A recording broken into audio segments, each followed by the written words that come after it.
Welcome to A Woman's Brew, where women talk about beer. In today's bucket list beer episode, we revisit an iconic and arguably OTT Swedish classic. I'm Joanne, and this is Tori. Hello, hello. And we're two beer-loving women on a mission to get more people drinking and talking about great beer. Come join us.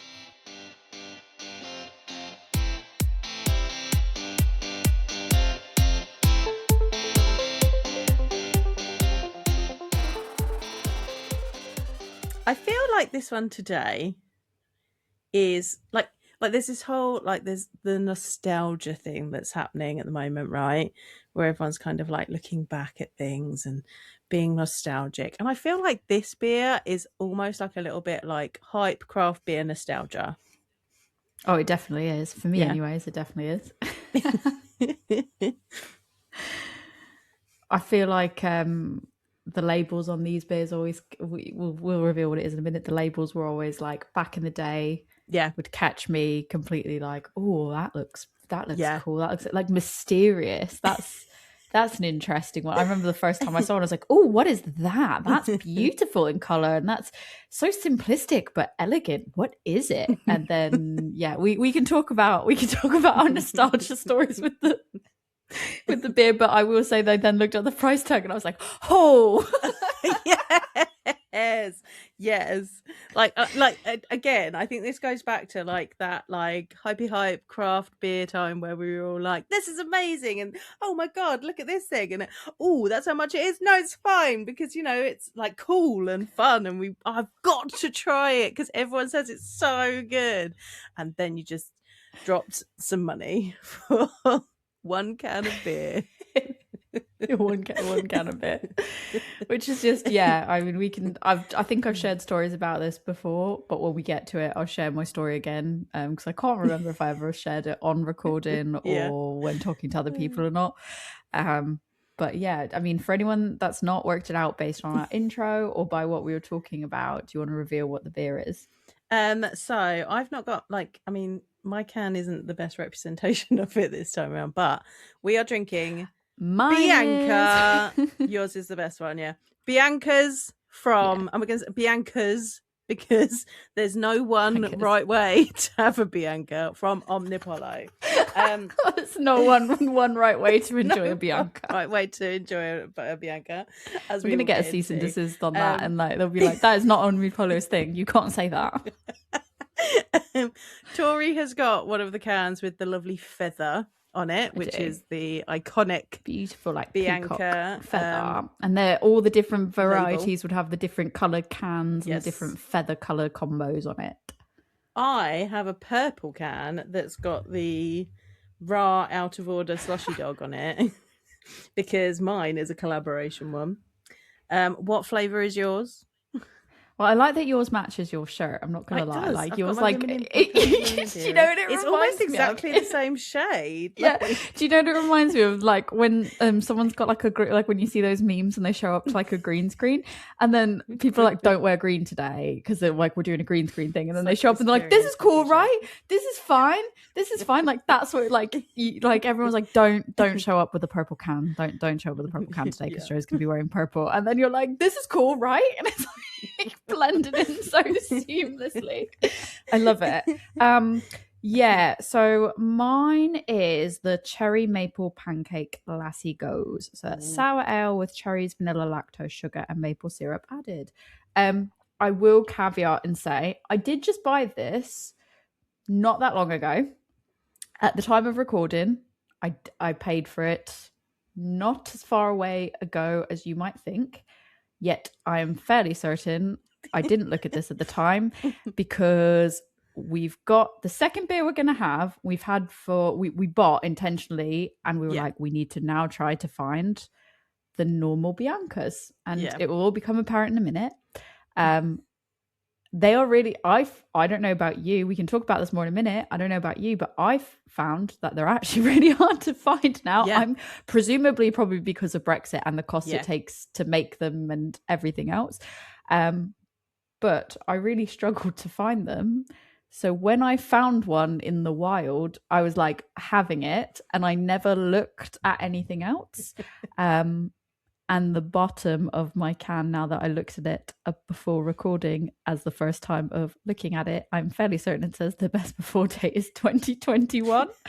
But I feel like that can't be possible because there's 2 dates on it. There's 2 dates on it that both say 2021. And I didn't get it that long ago. And there's no way. And they're identical dates. So this happened because even then, if that's the canned on, that's still... No, mine's not great, mine's got identical dates on it and they both say BBD. This does not even have BBD dates on it.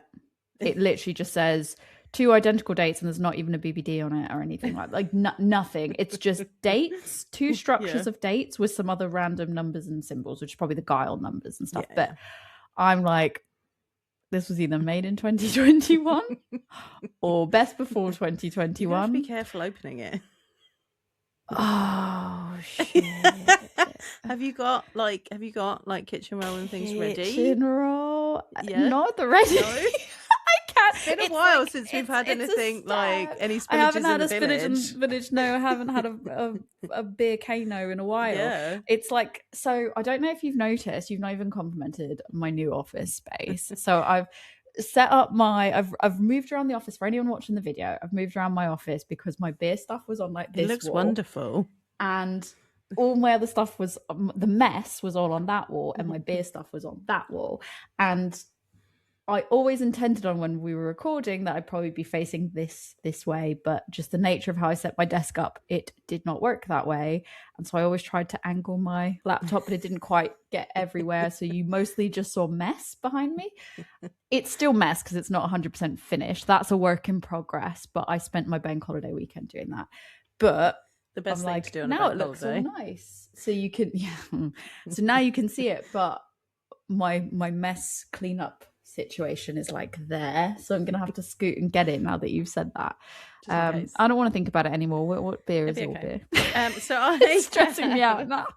I have the Omnipollo versus Raw Brewing collab Bianca / out of order blueberry ice cream lassi gose.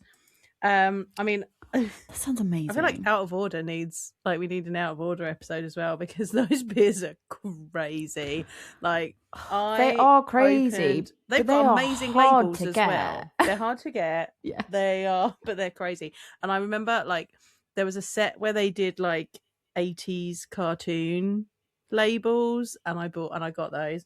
And I just remember I was sharing them with some friends, and one was like the maple bacon cupcake one. I think they've always got weird flavors, and I literally took a sip and just laughed like this full is on like belly laugh because it was so, like, the flavor was just so stupid. And my friends were like, "What is your problem?" And I'm like, I can't stop laughing because this is like, this flavor is crazy. Like, what's going on? Like, how is this a beer? Like, this is definitely, this is an episode for the why can't beer just taste like beer? Not today, my friends. Yeah, not for them. But it's really funny because, like, Ra is sort of the Omnipollo of the US. Like, that's the thing. Yeah. And so that's what's really funny is, like, you've got a collab with 2 people that like, what you have is so tame for what those 2 breweries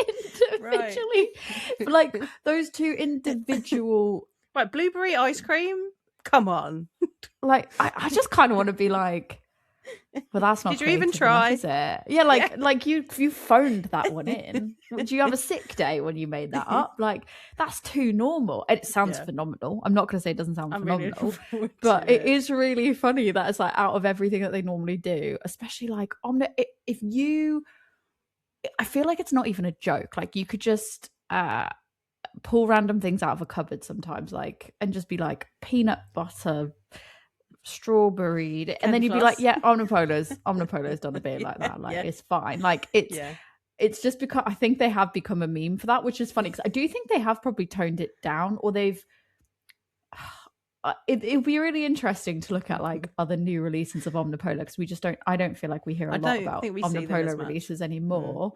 And when we do, it tends to be like stouts that are very like much more tame in comparison. But we went through a period where it was literally like the most wild combination of things that you could never even imagine. And then like Omnipollo would be like, yeah, we made that. Yeah. And they'd be like, that is wild and I need to have it. And that's, you'd like try, you'd be like, I'll try it. It tastes amazing. They clearly know what they're doing. Great. I think I have one that was like kiwi, cookie, candy floss, unicorn, pineapple, ice cream. They did have, I think they actually did have a unicorn Omnipollo, a unicorn Bianca. I'll get into that. I will get into that. It's on my list. I mean, but I've just gone back to be like, what's the ones I have? This is too many. This is too many things.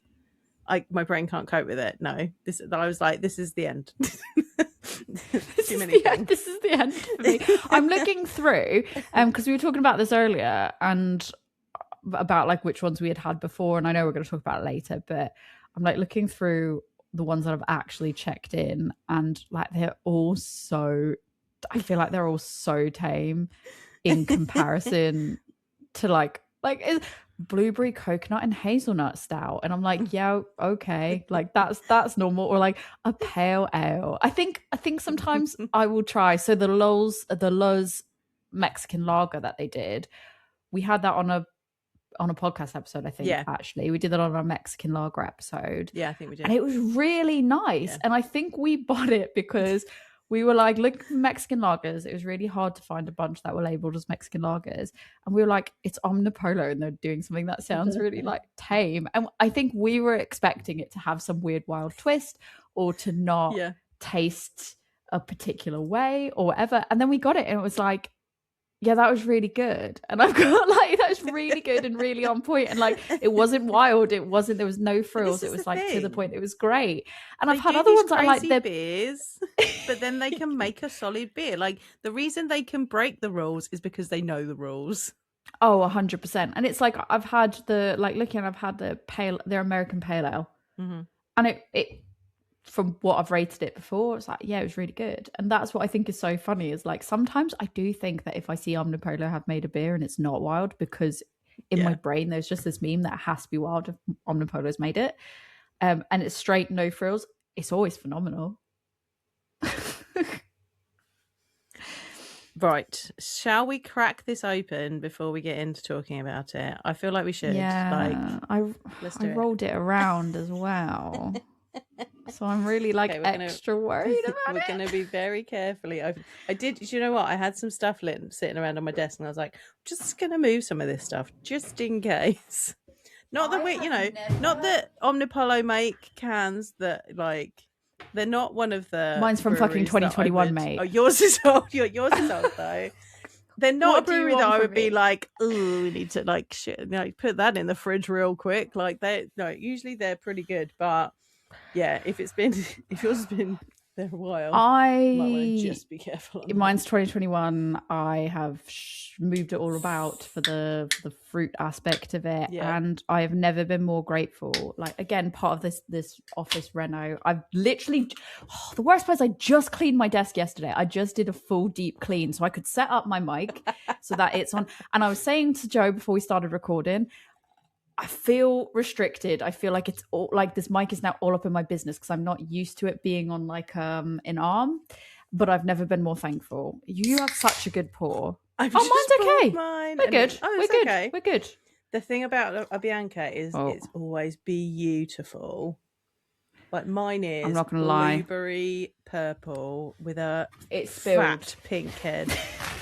It spilled, but not because it went like, just because of it like dripped down the can really weird. I'm scared that this is not even drinkable. Be alright. It smells boozy. Aged. I put it in my brewing project glass because it just felt like that was appropriate. It's really heavy maple. Mine is really heavy maple. The head on mine as well. It's like a very like red spots on it. Like brown with some like red spots, like red tinge to it. And it does look like it's very dark red. Oh, mine smells like blueberry compote. Mine smells like really heavy maple. I do. That is the thing with the maple pancake ones. I do find that they're very heavily maple. I mean, I don't know if I like cherries with maple syrup either. I just grabbed the only one that I could get. I'm going to I try grabbed mine. the only one I could get, and then it turned mine's- out to be from 2021. Mine smells amazing, so I'm going to drink mine while you complain about yours. Yeah, I've drank beers older than this. What am I complaining about? Ooh.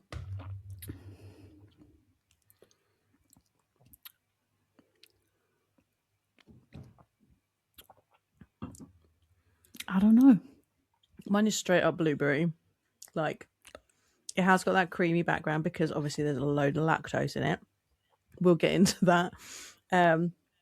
Blueberry ice cream, not as creamy as I would expect for blueberry ice cream, but because it is a Bianca and they are a lassi gose, it's got that bit of saltiness towards the end that's just taking away from the sweetness. It's nice. I think I need a few more sips, but I don't know if it's for me because it's really heavily maple. Like, so you get hit with like this tart cherry at the start, which is like, fair enough. I expect that. I asked for this. That's fine. The aftertaste of the maple. I'm about to say something really mean, but I don't mean it really mean. It's giving, like, it's giving your car needs coolant.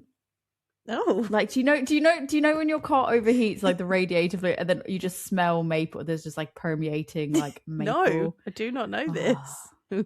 I swear to God, I feel like when we go to do the next beer, if there's a gap in between, I'm going to get Rick to validate for me that is like that's the thing. But I just feel like all that's left in my senses is just maple, and it's just this lingering maple. And I just feel that for me, the disconnect is between the cherry. There's a disconnect between the cherry and the maple for me. I didn't want to say anything when you said I've got the cherry maple one, but I distinctly remember trying the cherry maple pancake one, and like the maple pancake one, like the blueberry maple pancake one, The blueberry maple pancake one is good. top tier, right? And so, like, whenever there was a different maple pancake one, you'd have to try it.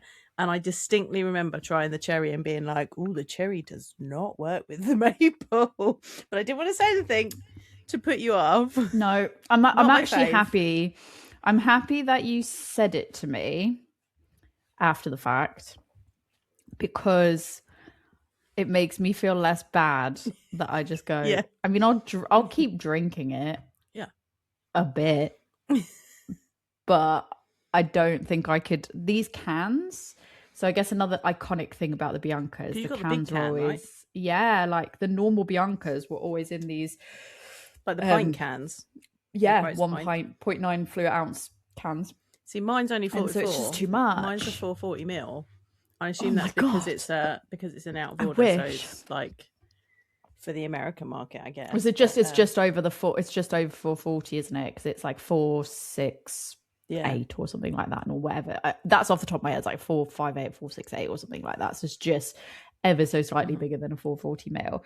But this one's the full pint can, and I remember us having a conversation. Now I don't know if this is when we were properly doing the podcast or not, but I like remember the conversation of being like, this is a beer that I wish that they had done in like tasting plight or like smaller tasting cans, like 200, 250 ml cans, like smaller than a 330 ml can, because they're so decadent, I think is the word normally when you don't have cherry and maple. They're very decadent, and you're kind of like, it's really nice, but like too much of it is just too much. And so when you don't gel with it, when it's not a flavor combination that works for you and your taste buds, you are really in it. Like, I was always going to buy this because this was the only one I could find. I mean, when I was looking back at the ones that I've tried, many times it was a can that was bought between 2, 3, 4 of us, and we were sharing it. Like,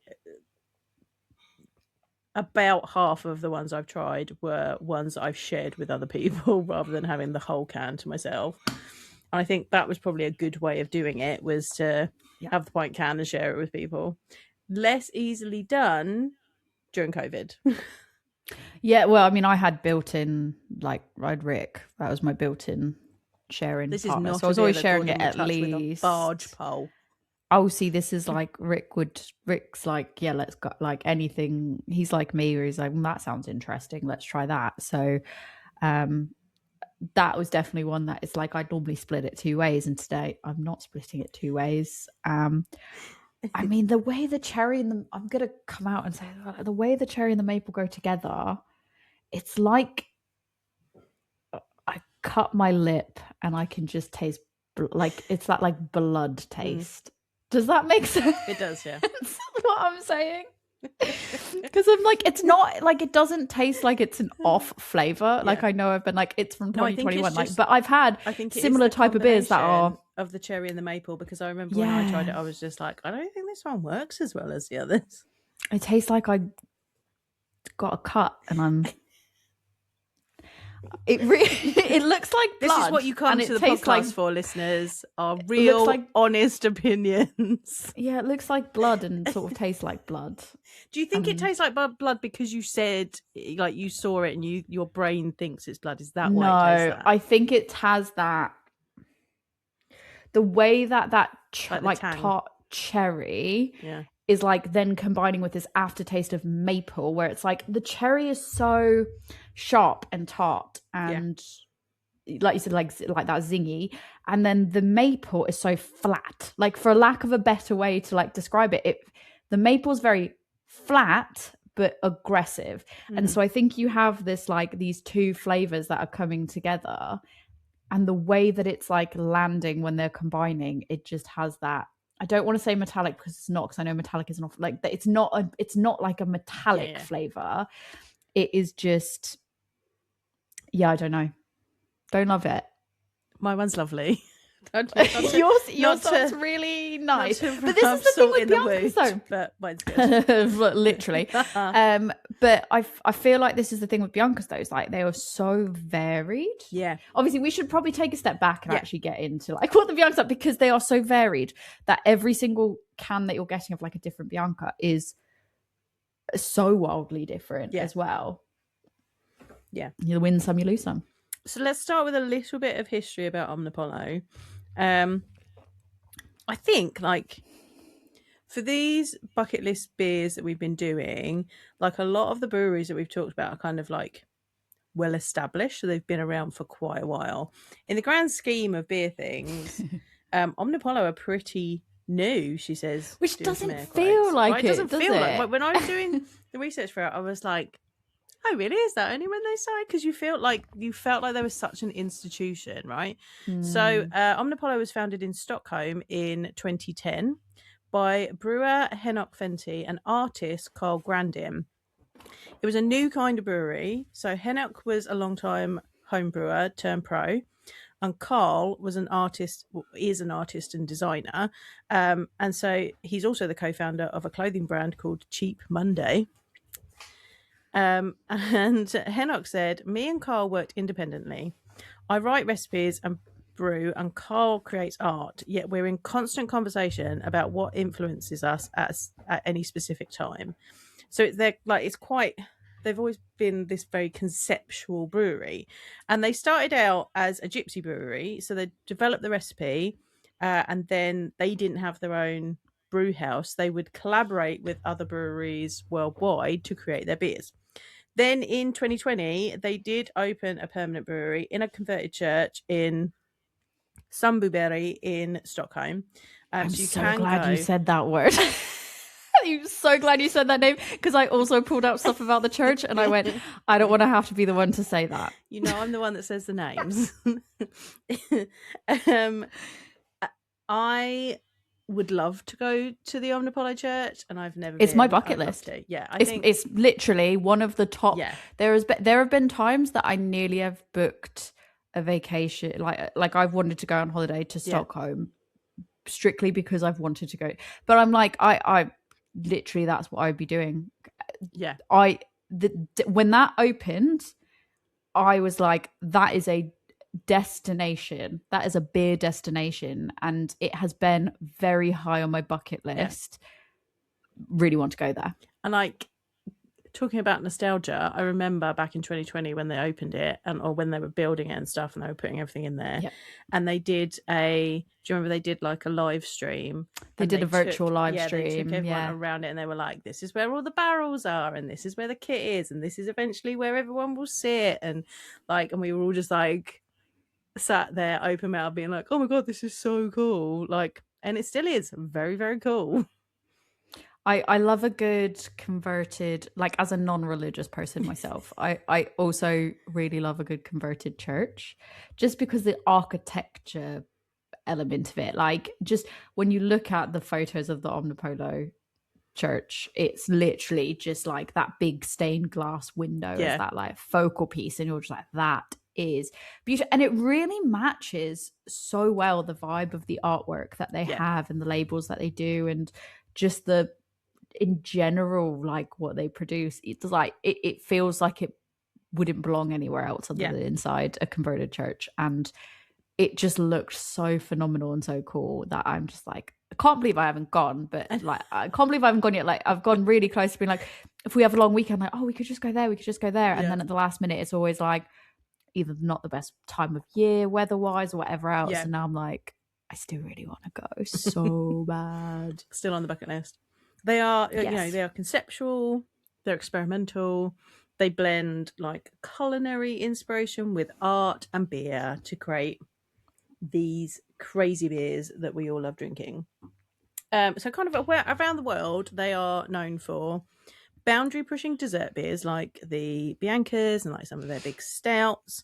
They have a heavy use of adjuncts, fruit, and lactose. And I think that's a thing.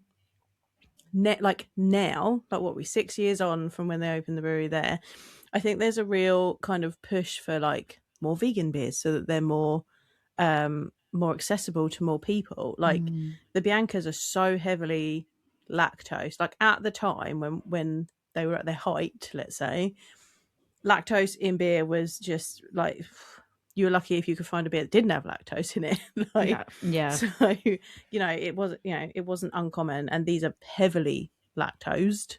I don't think that's a word. I think I just made it up. Lactosed full of lactose. And whereas now, like, there are people who are lactose intolerant. There are vegans who cannot access these beers because of that. So there are other alternatives. I think I've heard that there's like an ice cream, like a vegan ice cream powder that you can use instead. Not Probably. verified. I know that there is ice cream powder, because I know when we spoke to Mirakai, I don't know when this is coming out in regards to when we spoke to them, but I know we talked to them, there was talks of like, using an ice cream powder. Like that was something that I didn't know was a thing. Oh yeah.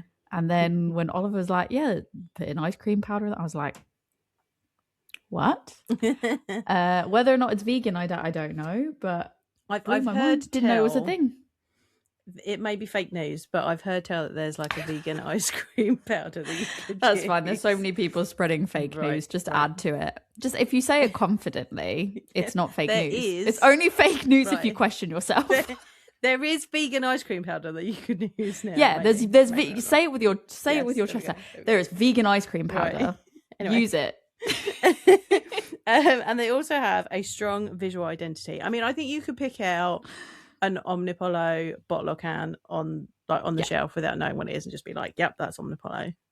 It's interesting though, isn't it? Because normally we talk about labels being really plain and just like not, when something is too plain or simplistic, it kind of like doesn't tend to catch our little magpie attention span brains. Yeah. But I think like with the Bianca, I would say when you look at the can, which is the typical Bianca can, I've got it up on screen now if you're watching, but it is that peacock type feather with they do it in all different colors. So like this one, because it's the cherry maple, it's the salmon colored can with the bright like aqua blue, I guess I would call that, maybe aquamarine blue with some purple and orange in it.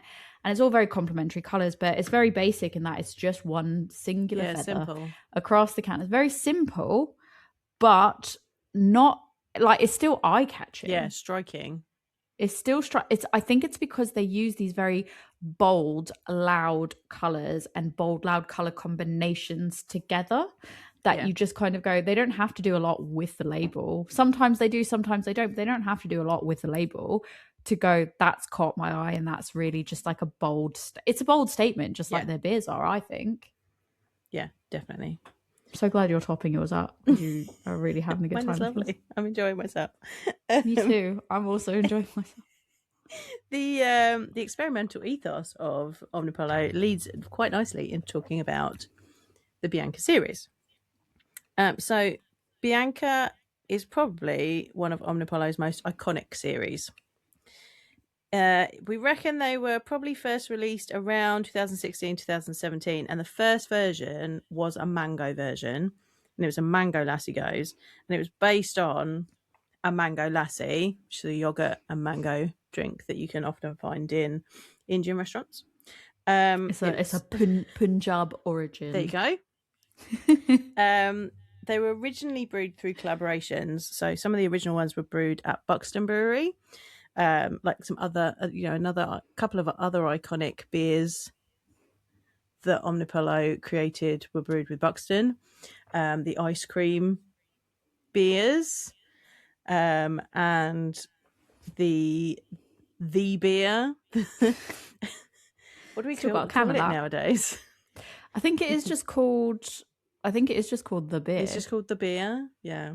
That's what it was called at one point in time. I want to say that they changed the name 3 times because they had the original name.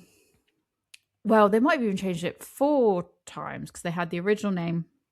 Then I think they called it Cease and Desist. Yeah. Because they got a cease and desist for it.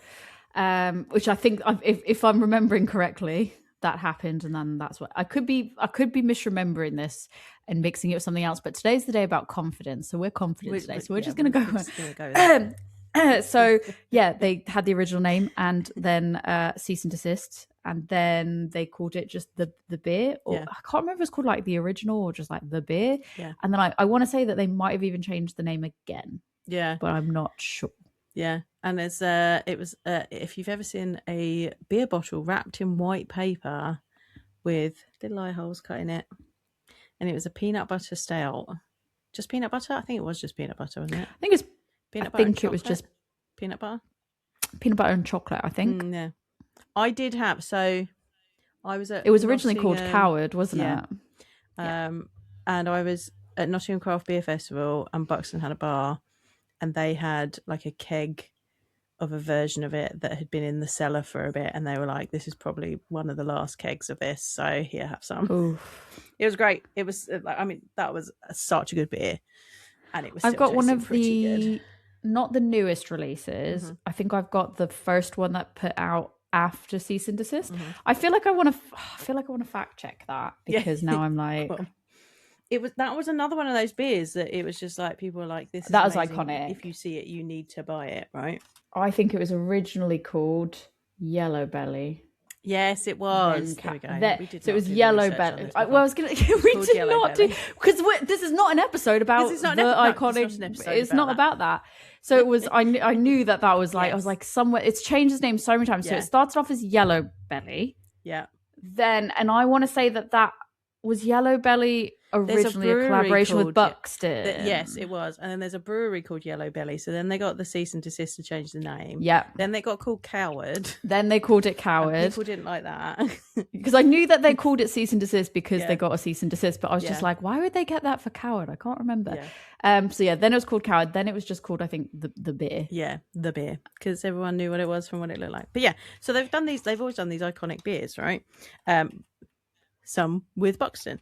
And so then since then it has been brewed in Sweden at their own brewery and across Europe and North America with various partners, potentially like Ra.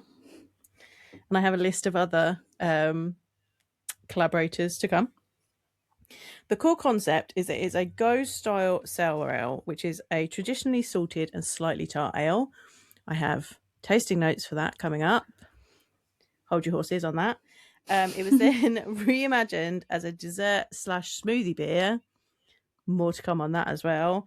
And it was inspired directly by the mango lassi. Its defining characteristics in the original version, which was mango, was that it had mango puree, lactose, also known as milk sugar, rock salt. It had a thick, creamy body and a sweet sour balance. Over time, the Bianca series evolved into a full series of beers that were heavily fruited in the lassi gose, air quotes, style, which is not an official beer style, but talk it does about come lassi up gose like, and everyone will know what you're talking about. Well, that's it. Like, it has come up a few different. I don't know if they really. I don't know if I've really seen like breweries outside the UK. Besides, obviously, Omnipollo, but I feel like I've seen quite a few from in the UK doing lassi goses. I went into. I'm about to get into this, but I went into a bit of a deep dive about air quotes the beer style, because I feel like it came around when like the triple fruited gose or the fruited gose was taking up, like was becoming a really great thing. I love a fruited gose. I think we were getting into like kettle sours, and there was an easy way to kettle sour beers rather than souring them with bacteria, or like the very traditional lambic way. Like, people were experimenting with that.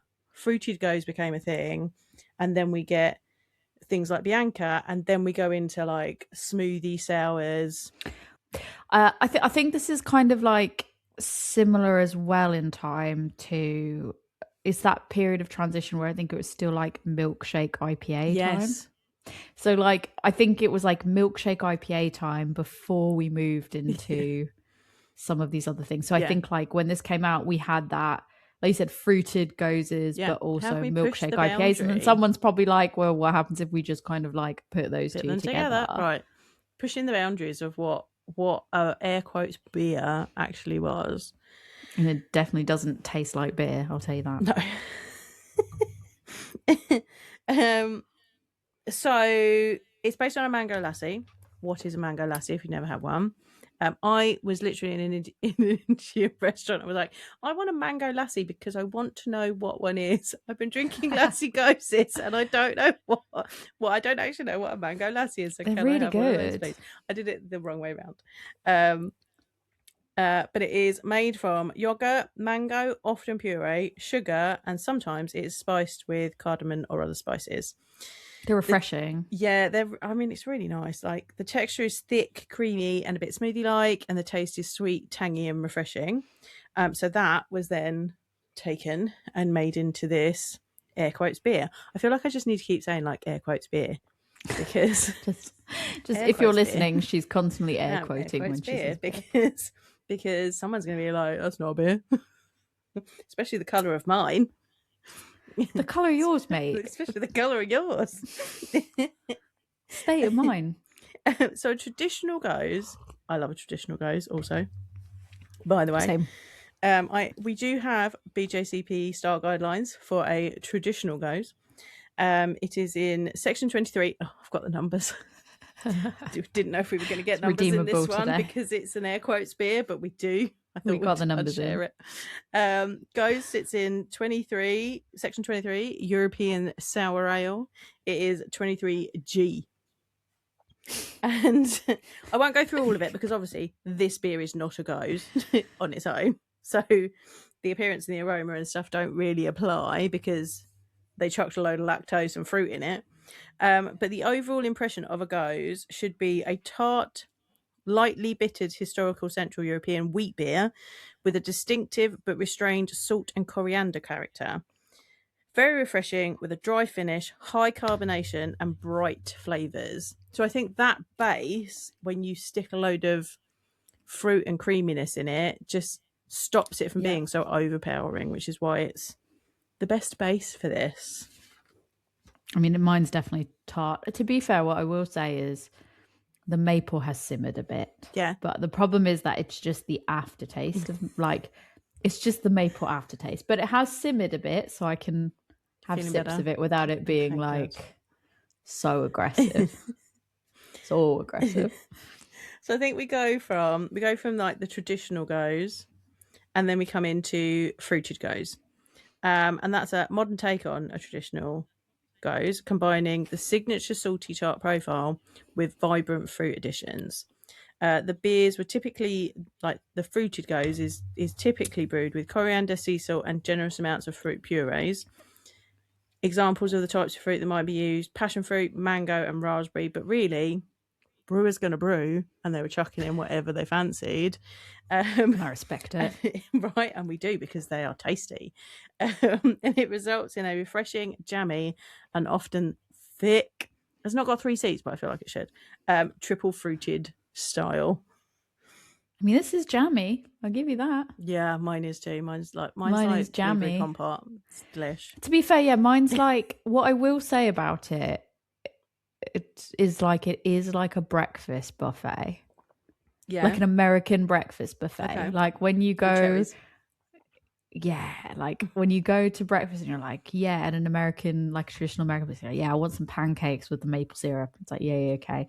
And then you're like, but I'm also going to get some bread and put some jam on it. And then I'm also going to, like, it is. I love that. I mean, you don't normally have like cherry jam, but like it's like upper echelon, like brunch type thing. Yeah, where, like maybe there's some cherry compote in there to go with your pancakes. I mean, yeah, it's definitely those two elements of breakfast. I love it. I love it. Well, we're talking about fruit, about triple fruited gose. I think probably from the UK side, the most famous triple fruited gose was from North Brewing, RIP. That could have been a bucket list beer, I feel like, because there was always such good, like they were always kind of coming up with new fruit variations, and they were always good. Yeah, but that's the problem, is like that does get spendy doing those type of beers as well, because of how much fruit that you need to put in it. And is that a reason that we're not seeing them as much now? Because like decent quality fruit costs a lot, and to be able to put that out consistently. But do you think people have just had enough of like really heavily thick fruited beers? I don't personally feel that way. But do you think people have kind of gone like, that's not something that I can drink all year round comfortably? Maybe. I think, and how much it costs, it's price point thing. So it's like in the right setting at the right time of year, they'll have it, but not like something that you can just make all year round and have it. I think we still kind of see them from certain breweries where they've made their trade off of those coming out of America. Yeah. But I definitely think over here, like, there was that period where everything was massively high ABV, massively, huge ingredients, expensive ingredients, amazing beers, but then that comes with a price tag. And we are at a point now where people can't afford it. The brewers can't afford to make it. The people can't then afford to buy it. So it's not, we're getting to that solid core ranges, beers that you can drink over and over again. But there are political and social reasons that are changing the styles that we are seeing. Yeah. Just quiet Dr. Doom and gloom there. I genuinely don't feel like I see them that much anymore, but like when I do see one, I do tend to go for it. But I guess it depends, like, even thinking about my own habits with it, like if I'm out at like a tap room or something and they have a triple fruited gose, that's what I'm going to gravitate towards, especially depending on what fruit it is. But if there's something else that's more interesting, quote unquote, that's like more unique, I go, well, you know what, let me go for that, especially if it's like a better price point. Or like, let's say it's like winter and I'm like, I will drink a fruited gose any time of year, but like depending on the setting I'm in and where, like, what else is on offer, I might just go, you know what, I'm just not in the mood for that right now. You're very seasonally. It's not like that. It's not just seasonally inclined. It's like current event inclined. Like what am I doing? Like what activity am I doing? Where am I? What am I doing? Yes, experience driven. I curate. I love. Yeah, I love that. I curate my experience, and that's the thing. Is like I think sometimes I just go that I find them really filling. Yeah. And so sometimes I'm just like, if I want to try a whole bunch of different things, like maybe I want to end on that beer, or maybe beer. I just want to have a bit of like I don't want to have too many of them. So like that's the thing, is I can't go someplace that's like that's the majority of what they trade in. Like this is the same thing with the Biancas. It's like I can't have 5 different Biancas because it's just not when they're in pint cans. Not when they're in pint cans. It's just too much. It's filling. So we've talked about the gose. We've talked about a fruited gose. Interestingly, it might not be interesting. You might not find this interesting, but I found it interesting. As is usually the way, when it's on Untapped, it is labelled up as something else. And under Untapped's styles, the Biancas come in under sour smoothie / pastry. And the description that Untapped gives sour smoothie / pastry is smoothie sour beers, brackets, also known as pastry sours, are the evolution of the fruited kettle soured beers such as Gose and Berliner Weiss that made a resurgence and grew incredibly popular in the early part of the 2010s. At their essence, when talking about any type of smoothie or milkshake beer, the common denominator is always extremely large amounts of unfermented fruit puree. By leaving the fruit unfermented, the brewer is essentially trying to make a beer that looks, smells, and drinks like a fruit smoothie from a juice cafe, but with alcohol. After that is achieved, there is a never-ending list of adjuncts and spices, including lactose and vanilla, that can be added to create whatever flavour a brewer wants. I love that it's like a juice cafe. I don't know why. That part in particular really spoke to me. I mean, I feel like the Biancas are less juice and more pudding. Depends on less the one. healthy smoothie, more all of the desserts. Yeah. I do get smoothie vibes. It all depends on the one that I'm getting, though. Yeah, that's true. Like some of them definitely feel more smoothie, even though they do feel like filling like a pudding. I don't know. Some of them taste more juicy, fruity smoothie than pudding. Yeah. I don't know. But I did try and find out where, if a brewer was creating one of these and wanted to put it into a competition, what category would it go under as? Yeah. Sour smoothie / pastry is not a BJCP style. And it was suggested that it would fall under 28C wild specialty beer or 29A fruit beer. It's just so misleading though, isn't it? Like, I think that's the problem, is I'm like, that's what I hate about some competition sometimes, is like, you'd be like, this is what I have to submit it under, but you're just going to get things that are so wildly different. Like, how do you compare Omnipollo with something that's actually wild fermented? And then you're like, these are nothing alike. No. Yeah. At all. And fruit beer, yes, but you can also get something that's like quite delicately and subtly fruited that's a fruit beer compared to this mouthful. This mouthful. Do you know what I mean? So yeah, if you want to make these and put them into competition, good luck is my advice. Make it for your customers that want to drink it.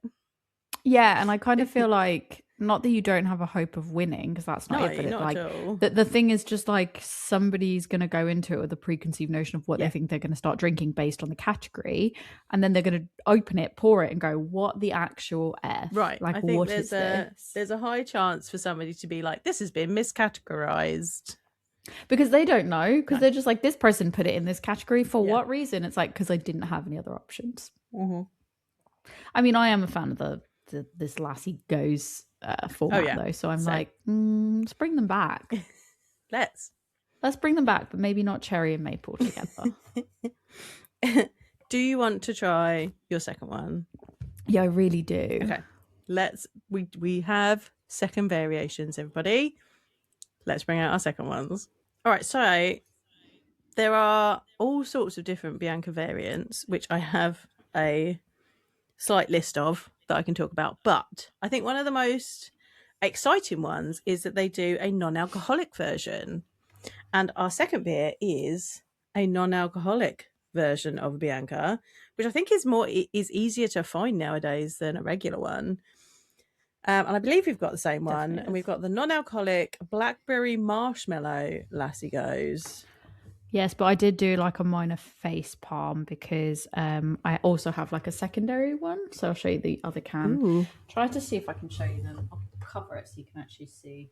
Yeah. The lighting's hard to see, but one's like purple and the one that we've got's like blue and purple. Yeah. But the other one's more purple with the. I love this color palette of the Yeah, that was purple pretty. with the orange and stuff. But I kind of turned it around to see what it was so that I could prepare, because I said, you know what, I definitely have that blackberry marshmallow one. I'll take that. And then I turned the can around, and the other one is a mango lassi gose. Ah, like the original. Yeah, It's and I was okay. like, oh balls, but I think have to you know report what. back. That'll be good, because I'll keep that one and I'll Yeah. get like an actual mango lassi gose, because you can buy just Yeah. mango lassi goses, and I'll just compare it to an actual mango lassi gose. Yeah. This one It I'm more smells excited to drink. amazing. It smells like brambly blackberry. All I can smell is maple. So Rick literally comes into the room and goes, "It smells like maple. Maple, are you burning candles?" yeah, he thought I had a maple candle. He was no. So what he said was, it smells like maple, and then I said, yeah, there's maple in it. And then he said, like, I said, that is the beer, and they said, well, unless you were burning a candle, and I was like, no. And he did validate. In case you didn't watch that reel, I don't know if this will make the cut or not, because the whole reason I called him into the room was I needed Joe to bear witness to the fact that I said, like, do you know how when your car overheats? And then he went, and you think it smells like maple? And I was like, yeah. And then he's like, it doesn't, but you think it does. And I was like, but it does though, doesn't it? And he was like, no. Only you think so. It's like, only to you.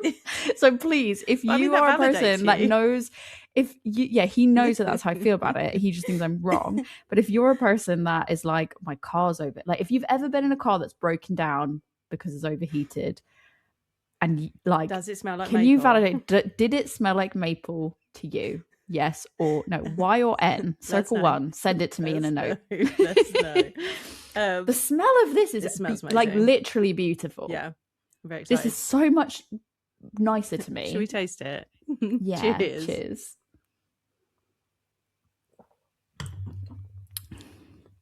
The taste is so much nicer to me. Do you know what? These are some of the best, like the non-alcoholic Biancas. Yep. I think are some of the best non-alcoholic beers. Like I agree. The body. This is, and we talked about this many times. The body on a non-alcoholic beer is always less than a regular beer, and so it's not as thick and syrupy as a regular Bianca, but there's still that nice body there. It's still very tasty. Like I would, like if you put that in front of me and was just like, here's this beer, I would not think that it was non-alcoholic. Yep. I think not only are they one of the nicest, if not the nicest tasting non-alcoholics, I think it's probably one of the most true to the original.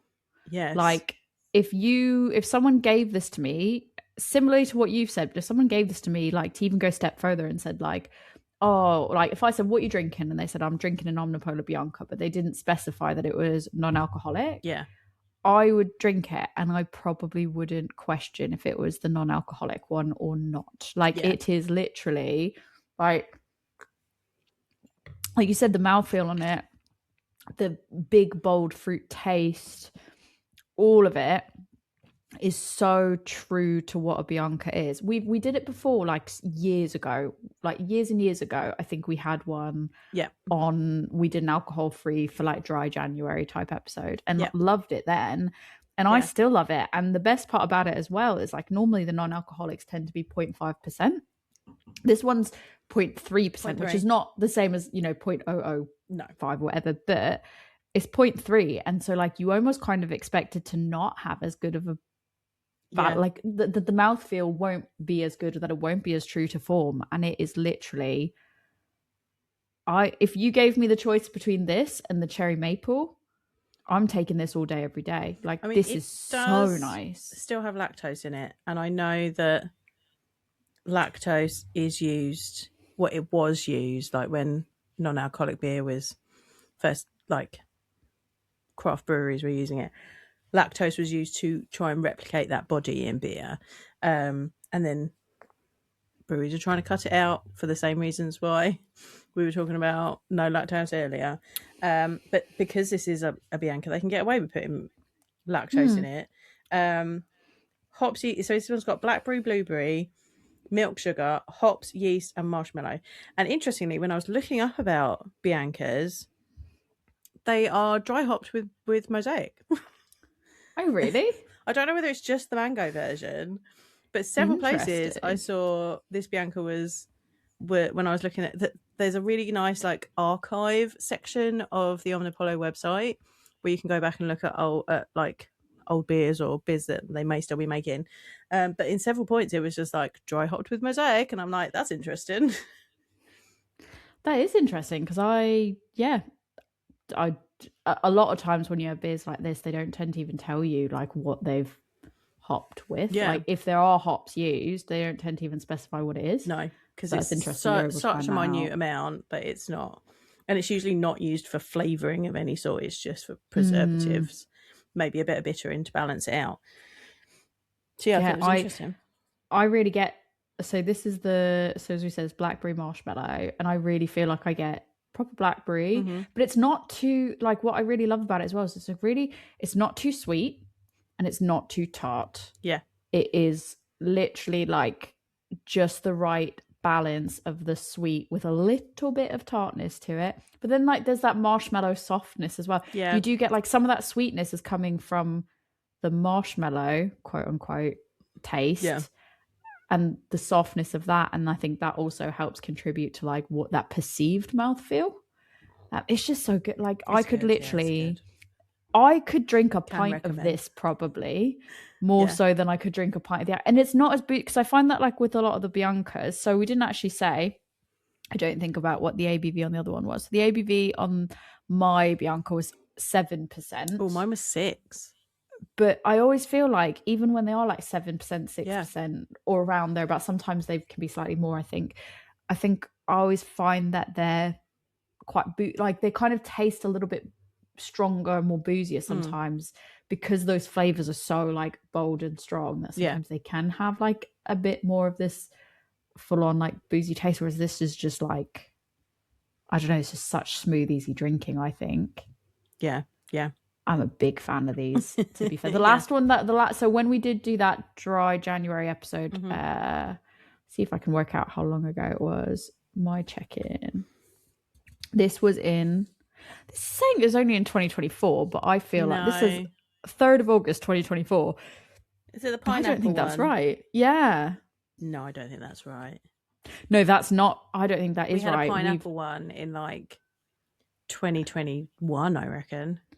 This one definitely says 2024, but I feel like we had to have a different one another time. This is the only one that I've checked in, but I gave it a 4.5. I don't know why I was being really harsh. Yeah, I think I gave it 4.5 as well. I think we were drinking it with maybe we have one that we did like sweet pairings with. Oh, maybe. Yeah. So maybe that we had too many sweets.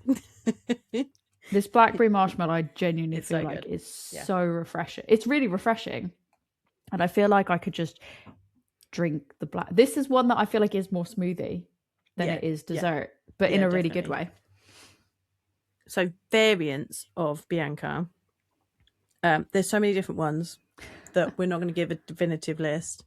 This is why I'll specify as well. I didn't do the breakdown of like feedback, like what the scoring is on Beer Advocate or anything else like that, because I was like, I'm not going to be able to do that without, I'm bad at math. Math is not my strong suit. We're not gonna wear that. I don't do big numbers. No. So I can't work out across however many different versions. So they release many limited and rotating variants. So there's no single complete official list anywhere. But some that I found when I was doing my little search. The core version is the mango lassi gose. And then there were flavour extensions. So those have included single fruits and combinations of fruits. So things like blueberry, maple pancake, raspberry, apricot, almond, deep vanilla, and peanut butter and jelly. Did you ever have the peanut butter and jelly one? Yes, so I did, and that brings me back to I'll let you finish the variant list, and we'll put a pin in that one. So various different fruits. I've also seen coconut lemon tart ones. I've got a list of. I've tried, without adding these two in, I've tried 13 different ones. So I'll go into my That's list. good going. I know, I've done really well. As well as different flavour extensions, there are then been double and XXL versions.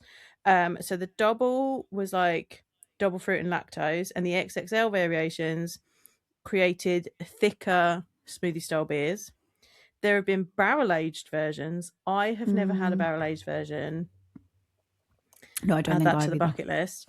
And some of them have been aged in mead barrels. And that's cool. That's exciting. I want to try one of those. And then the non-alcoholic versions.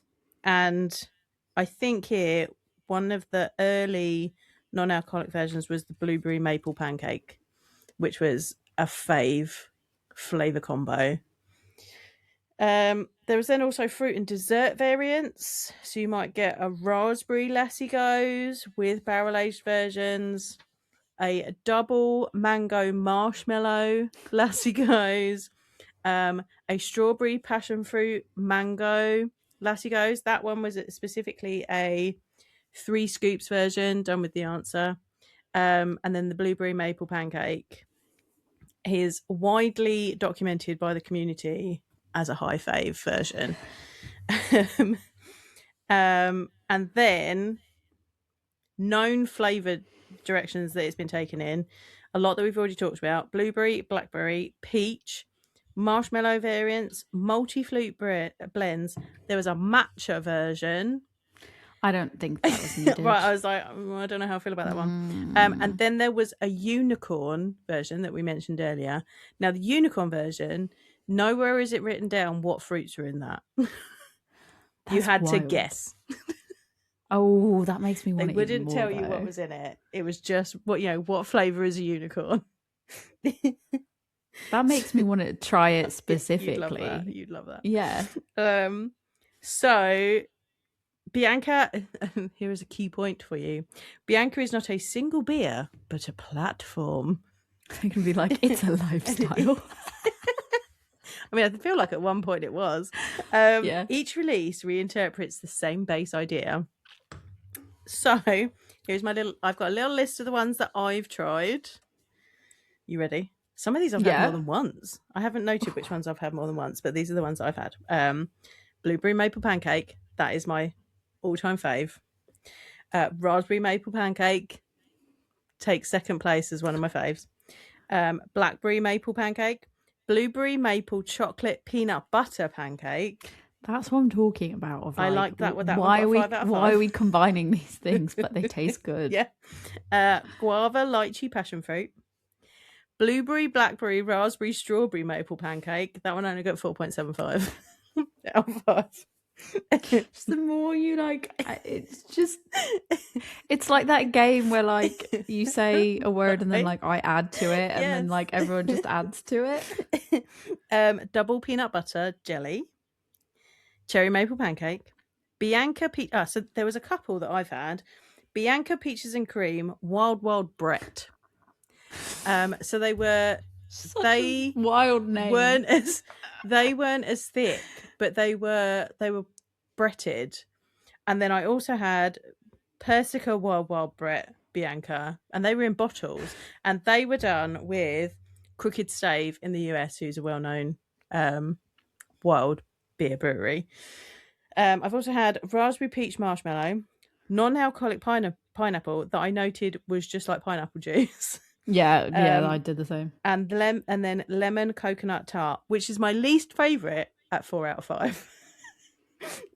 I feel like some of the ones you just said, I'm like, I know all those words individually. Yeah. But my brain can't process them when you say them back to back like that. Yeah, my list is that I don't have a list other than the pineapple one, because I think I made my Untapped like quite a long time ago, like before I moved to the UK, and then there was a big chunk of time that I just like didn't bother using it at all, or sporadically used it, or just I didn't care. So the only one that I actually have tracked is that pineapple one, but I know I've had other ones. So I've had so the story I was going to tell, which I might have told before. going into the Brewdog bar in Reading, and the first time I ever encountered a Bianca in the wild, like hadn't really heard of it before. Like I think I've heard of people like talking about it, but like not really, like not enough where I was like, yeah, like 100% this is what I knew, because I just didn't really like follow craft beer in that way. Like I kind of was like, these are the beers that I like, and I will explore and I'll try new things, but I didn't really like follow it the way I do now. And I remember seeing the beautiful labeling, and being like, that's really pretty. And I saw them in like different colors, and I was like, oh, what are these? And then like turning them around and being like, oh, these are nice. Oh, these sound beautiful. And there was a French toast, a maple French toast, and there was a peanut butter and jelly. And I was like, that's a bit of you. Oh, and I was like, both of these sound amazing. And I was like, well, get both of them. This is great. And I looked at the price on them, and they were £20 per can. Oof. Yep, £20 per can. Pre-Brexit. And I was like, this was quite a while ago now that I think about it. Probably like maybe 10 years ago. And I am not in the situation I'm in now, because I was, just kind of getting into my career groove in the UK after moving here and everything. And I was like, I can't afford, like I was living in central Reading. I'm like, I can't afford a £20 can.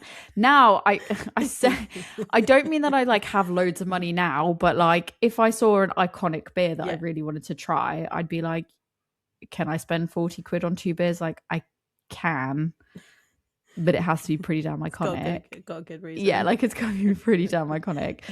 But I could do that. Whereas like before, it was really like a much more difficult choice to do that. And so I remember being like, I have to get one or the other. And I was like, I don't like, Rick's like, I mean, you can get both, but like, it's your money. Do you really want to spend £40 on 2 cans? And I was like, no. And then I was like, yeah, like, but yes, but no. And then I was like, but I can't, like, in good conscience, I was like, I can't do it. Sometimes so I went back and forth and talk us off the ledge.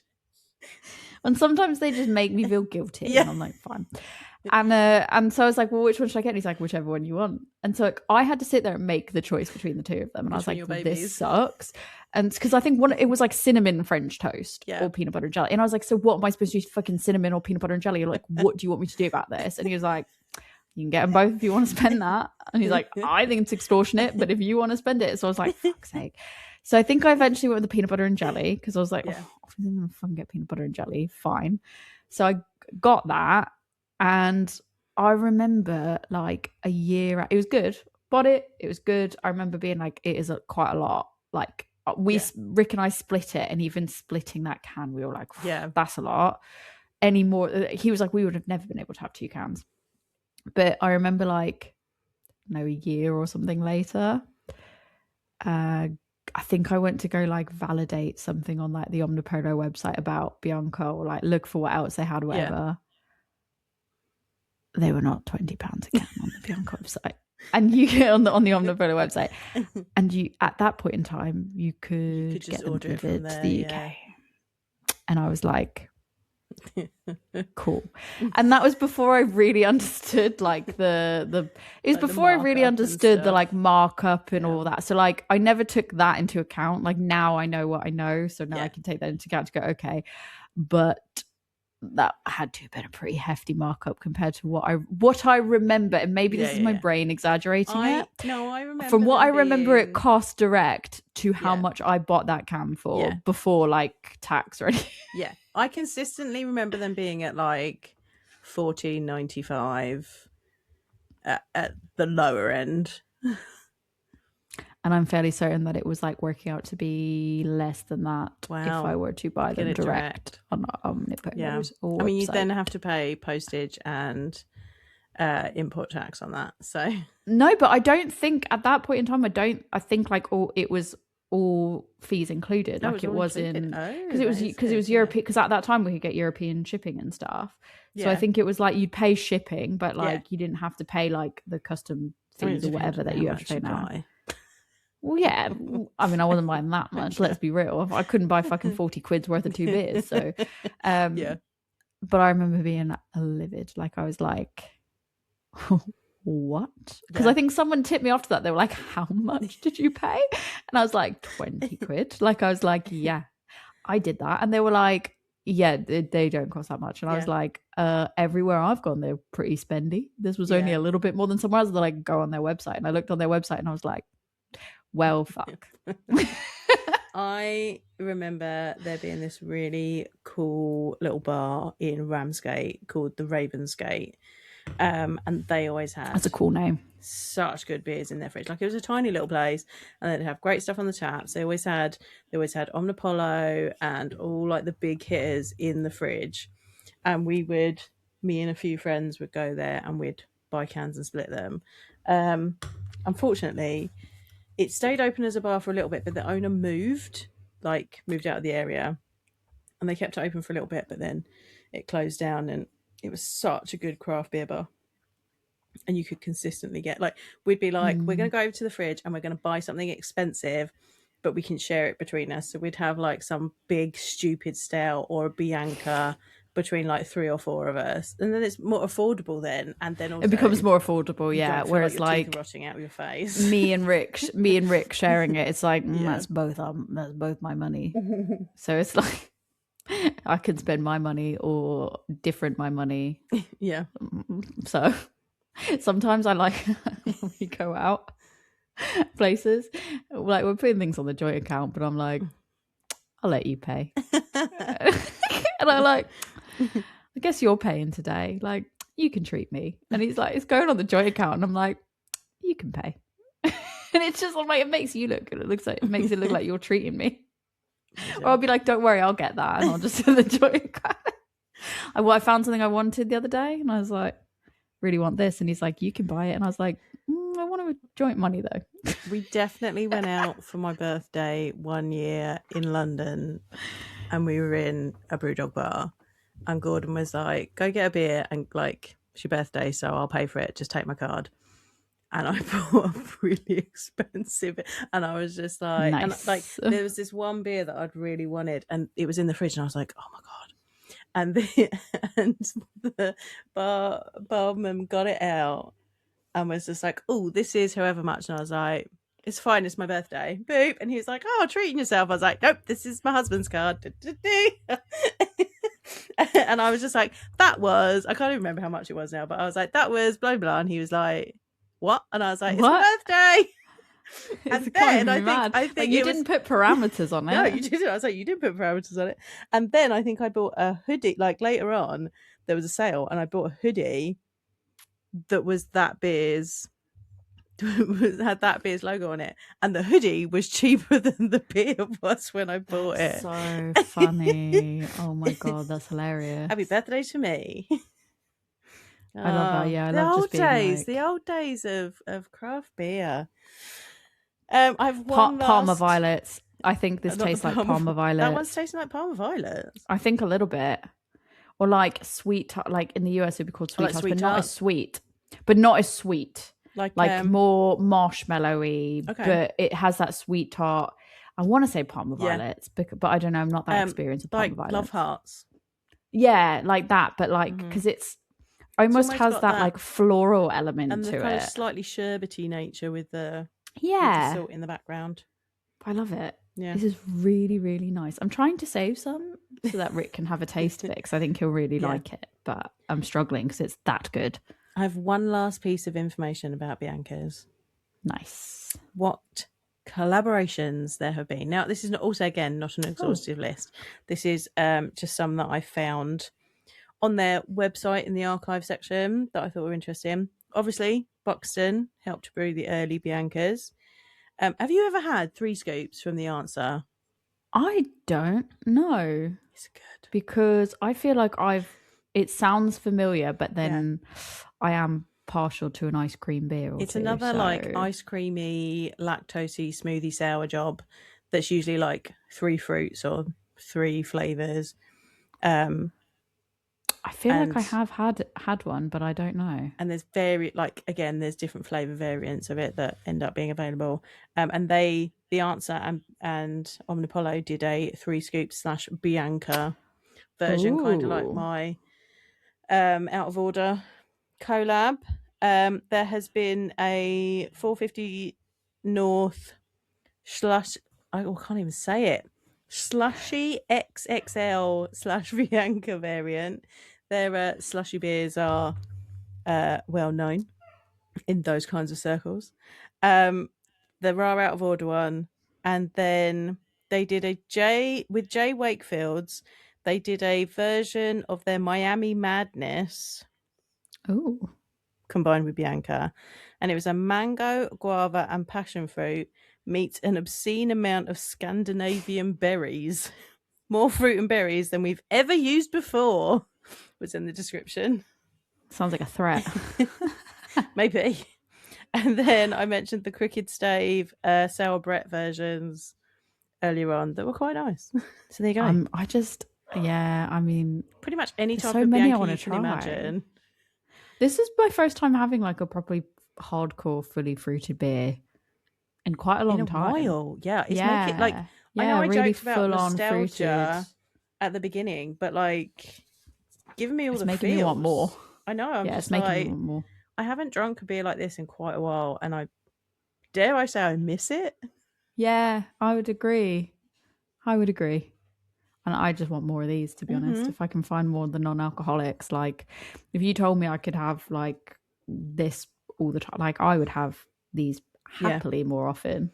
Places If they were easily accessible, I would get them. Places I've consistently seen it is beer merchants. Like if you want to look for an Omnipollo beer or Bianca, especially the non-alcoholic ones, I've seen them in beer merchants or on the beer merchants website. As I think we were saying earlier, like they used to be readily available, and then I think after Brexit, it was very expensive to get them in the country, and we just haven't seen them as much. Not as frequently, yeah. It's just so uncommon, and then like you find one and they are made in 2021.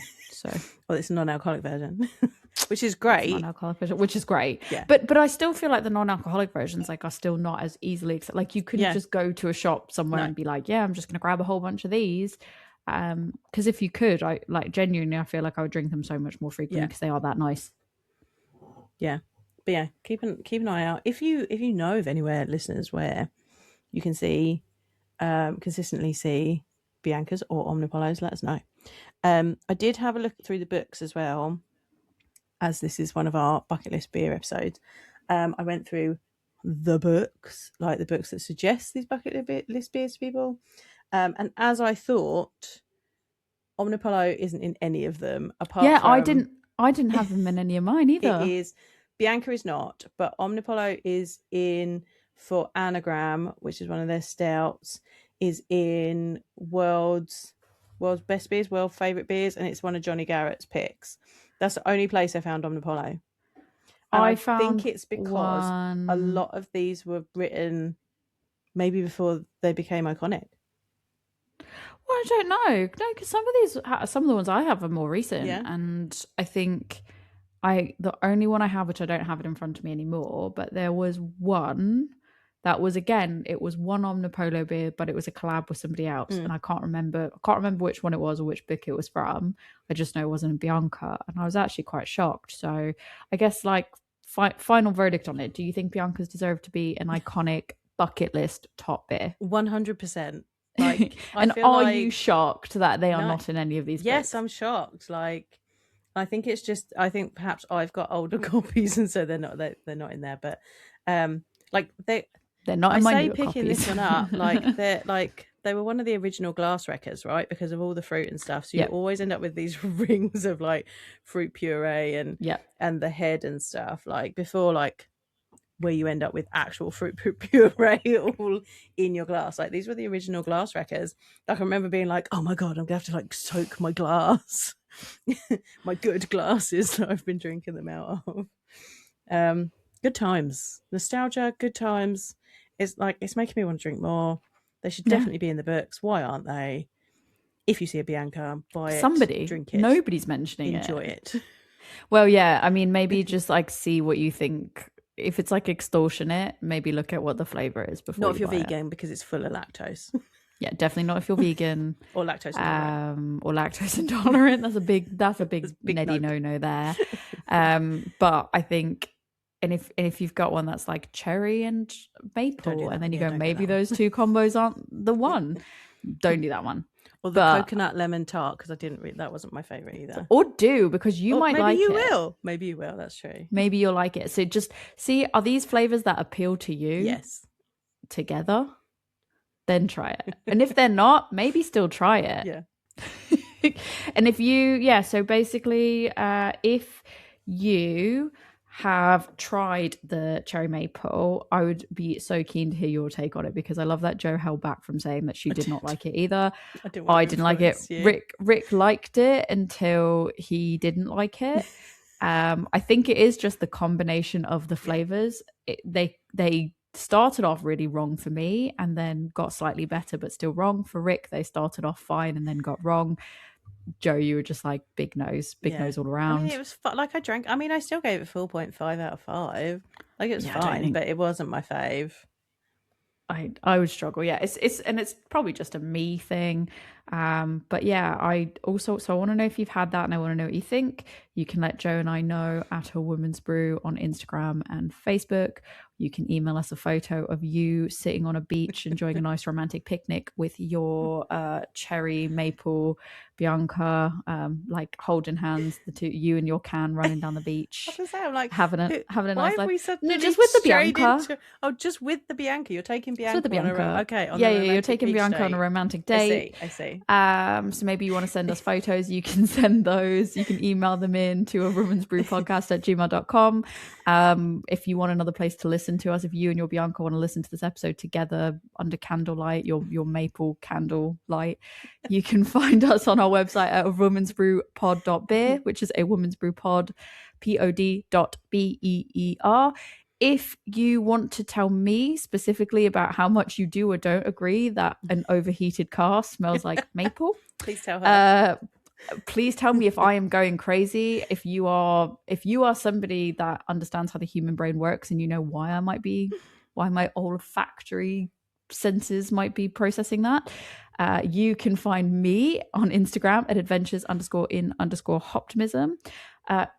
Jo, if people want to talk to you about all the different variations of Bianca, where can people talk to you? Come and talk to me, because I've tried quite a few, and if you find a fun one and you want to point me in the direction of it so I can try more, because I feel like I need to drink more of these, because I've missed them. I've missed Bianca. She was my bestie for a while. You can come find me. Did you go on beach Instagram. picnics? We didn't go on beach picnics. It was the COVID times, so we used to just drink her in this room. We used to just hang out in the studio. In the studio. You can come find your me on original Instagram. Podcast of this podcast. Yes. It was in here. You can find me on Instagram when Tori stops interrupting me. I am Love Beer Learning. I'm also on Facebook. I'll probably reply to you there, but you're more likely to find me on Instagram. You can also come to my website, which is lovebeerlearning.co.uk, or you can email me lovebeerlearning@gmail.com. Let's go finish these delightful beers. So nice. Cheers.